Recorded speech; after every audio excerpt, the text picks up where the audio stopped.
Class 11 applied math से sequences and series का AP arithmetic progression का एक क्वेश्चन करेंगे। A person boys every year national saving certificates of value exceeding the last years purchase by 5000। एक इंसान NSS में invest करता है हर साल। पिछले साल में जितना इन्वेस्ट किया होगा उससे अगले साल 5000 रुपए ज्यादा के एनएसएस परचेज करता है।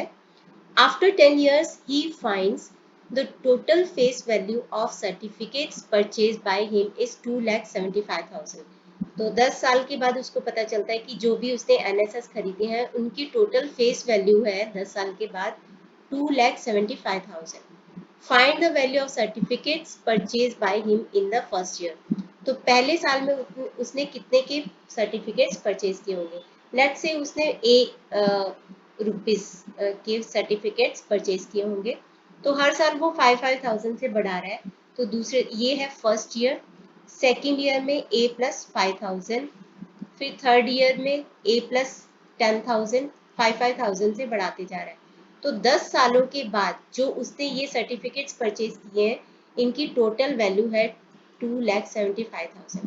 तो ये देखो ये एक एपी बन गई है। This is an AP. AP के अंदर क्या होता है, कॉमन डिफरेंस होता है, मतलब डिफरेंस सेम होता है। जैसे second term minus first term 5,000 है, third term minus second term 5,000 है। तो यहाँ पे एपी है ये, जहाँ पे फर्स्ट टर्म को हमने एज्यूम किया है ए और डी है 5,000 का। अब हमसे पूछा गया है कि find the value of the certificates purchase by him in the first year. पहले साल में कितने उसने सर्टिफिकेट्स परचेज किए, यानी कि हमें ए निकालना है। हमें दे रखा है 10 साल के बाद उसकी वैल्यू, यानी कि S10 दे रखा है 2,75,000। SN, एपी का SN का फॉर्मूला होता है n/2 2a plus n minus 1d। तो S10 का होगा 10/2 2a प्लस n 10 माइनस 1 यानी कि 9 हो गया, एंड d है आपका 5,000। तो यहाँ पे 5 और यहाँ पे आ जाएगा 2 5 10, तो 5 आ गया 2a plus 45,000 which is equal to 2,75,000।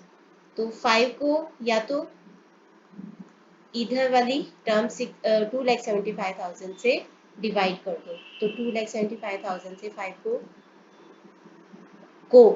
5 से डिवाइड कर दो तो 55,000 आ गया। तो 2a विल बी 55,000 माइनस 45,000, 10,000 आ गया। तो a will be 5,000, 10,000 divided by 2। तो फर्स्ट ईयर में उसने कितने के सर्टिफिकेट्स परचेज किए होंगे, 5,000 के।